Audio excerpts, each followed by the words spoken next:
ఇక ప్రధాని మోదీ అమరావతి పర్యటన ఏర్పాట్లు దాదాపు పూర్తయ్యాయి. రేపు మధ్యాహ్నం 3:25 నుంచి 4:45 వరకు మోదీ అమరావతి పర్యటన జరగనుంది. ఇక 3 సభా వేదికల ఏర్పాటుకు ప్రధాని సెక్యూరిటీకి నో చెప్పారు.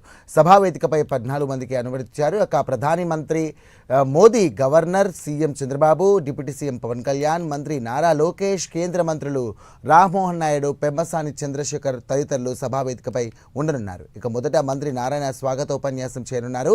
తర్వాత సీఎం చంద్రబాబు ప్రసంగించనున్నారు. ఆ తర్వాత ప్రధాని మోదీ ప్రజలను ఉద్దేశించి మాట్లాడనున్నారు. 12 నిమిషాల పాటు ఇక మోదీ ప్రసంగం ఉండే ఛాన్స్ ఉంది.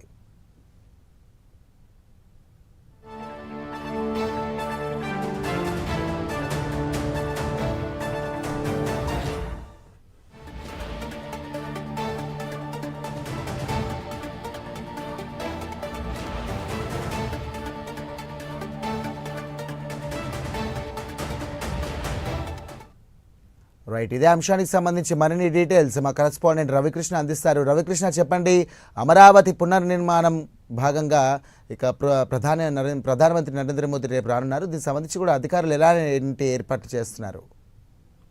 అంటే సాయిరాం, రేపు ప్రధాని నరేంద్ర మోడీ అమరావతి పునర్నిర్మాణం కోసమని అక్కడికి రావటం, అక్కడ ఒక బహిరంగ సభ నిర్వహించడం అనేది జరుగుతుంది. ప్రధానంగా కూడా ఎప్పుడైతే కూటమి ప్రభుత్వం అధికారంలోకి వచ్చిన తర్వాత అమరావతిని అత్యంత వేగంగా అభివృద్ధి చేయాలి, అమరావతిని ఏపీకి ఏకైక రాజధాని చేయాలనే లక్ష్యంతోనే అడుగులు పడుతున్నాయి. దీనికి సంబంధించి గతంలో ఏదైతే వైసీపీ ప్రభుత్వం ఉన్నటువంటి టైంలో మాత్రం అమరావతి రాజధానిని అయితే పక్కన పెట్టడం జరిగింది. అప్పుడైతే 3 రాజధానులు అనేటువంటి ఒక కాన్సెప్ట్ తీసుకోవడం ద్వారా అమరావతిని పూర్తి స్థాయిలో కూడా పక్కన పెట్టేసిన నేపథ్యంలో కూటమి ప్రభుత్వం అధికారంలోకి వచ్చిన తర్వాత అమరావతిని పూర్తి స్థాయిలో డెవలప్ చేసేందుకు అయితే మాత్రం అడుగులు పడ్డాయి. దీనికి సంబంధించి కేంద్ర ప్రభుత్వం కూడా పూర్తిగా సహకారాన్ని అందిస్తుంది.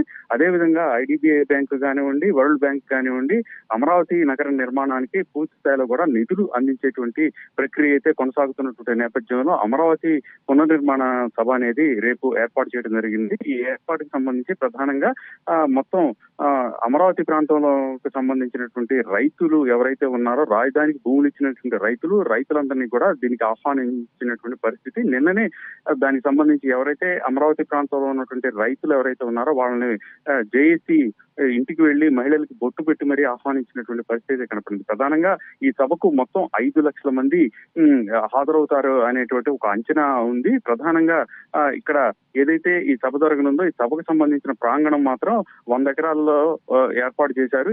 ఈ సభకు సంబంధించి 3 పెద్ద టెంట్లు అయితే ఏర్పాటు చేయడం జరిగింది. దీనికి సంబంధించి ప్రస్తుతం ఇప్పుడు ఉన్నటువంటి దేశంలో ఉన్నటువంటి ఉద్రిక్త పరిస్థితుల నడుమ 3 ఏదైతే ఉన్నాయో వాటికి సంబంధించి 3 చోట్ల కూడా 3 ఈ స్టాండ్స్ అయితే నియమించినటువంటి నేపథ్యంలో ఇప్పుడైతే మాత్రం కేవలం ఒకే ఒక సభా వేదికనైతే ఏర్పాటు చేయడం జరిగింది. ఈ ఏర్పాటుకు సంబంధించి ఎస్పీజీ అండర్ కంట్రోల్ లోనే పూర్తిగా కూడా అక్కడ ఏర్పాట్లన్నీ జరిగాయి. ప్రతి దాన్ని కూడా క్షుణ్ణంగా పరిశీలించి ఆ సభా వేదికనైతే మాత్రం ఏకైక సభా వేదికనైతే అక్కడ ఏర్పాటు చేశారు. ఆ సభా వేదిక మీద కేవలం 14 మంది మాత్రమే, సీఎం, పిఎం, అలాగే డిప్యూటీ సీఎం తో పాటు మరి కేంద్ర మంత్రులతో మొత్తంగా కూడా 14 మందినే ఆ సభా వేదిక మీద ఉంటారు. అక్కడి నుంచే పిఎం గాని, చంద్రబాబు, అలాగే డిప్యూటీ సీఎం పవన్ కళ్యాణ్ కూడా ప్రసంగించేటువంటి పరిస్థితి అయితే ఉంటుంది. అయితే మొట్టమొదటి మాత్రం ఈ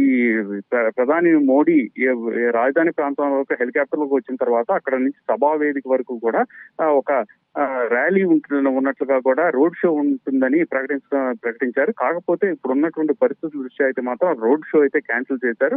2 కిలోమీటర్స్ కూడా కేవలం తన కారు నుంచే చుట్టుపక్కల ఉన్నటువంటి ఎవరైతే ప్రజలు ఉన్నారో వాళ్ళని విష్ చేస్తూ చేతులుపుతూ ప్రధాని ఆ సభా వేదిక దగ్గరికి చేరుకుంటారు. ఇప్పటికే దీనికి సంబంధించి మొత్తంగా కూడా ఆ 16 కనెక్టివిటీ రోడ్లను కూడా ఏర్పాటు చేశారు. ఎక్కడికక్కడ మొత్తం 5 లక్షల మంది వచ్చినప్పటికీ కూడా వాళ్ళకి ఎటువంటి ఇబ్బందులు లేకుండా కూడా సకల ఏర్పాట్లు చేశారు. ఈ వాటర్ ప్రూఫ్ టెంట్లని 3 టెంట్లను కూడా ఏర్పాటు చేశారు. బయట ప్రాంతంలో పూర్తిగా కూడా ఎల్ఈడికి సంబంధించినటువంటి టీవీ సెట్లను కూడా ఏర్పాటు చేయడం జరిగింది. ప్రధానంగా కూడా వచ్చేటువంటి 16 రోడ్లు ఏవైతే ఉన్నాయో రాజధానికి ఉన్నటువంటి ఈ సభావేది దగ్గరికి వచ్చే 16 రోడ్లకు సంబంధించి కూడా ప్రతి చోట కూడా ఎల్ఈడి లైటింగ్ తో పూర్తిగా కూడా పగలుగా మార్చే విధంగా కూడా ఎక్కడికక్కడ పెద్ద పెద్ద జనరేటర్లు కూడా అక్కడ అమర్చినటువంటి పరిస్థితి అయితే కనపడింది. అమరావతిని అభివృద్ధి అతి త్వరలో అంటే 3 సంవత్సరాల్లోనే అమరావతికి ఒక రూపురేఖలు తీసుకురావడంతో పాటు ఆర్థికంగా రాష్ట్రంలో ఒక ఆర్థిక కేంద్రంగా ఏర్పాటు చేసి అక్కడ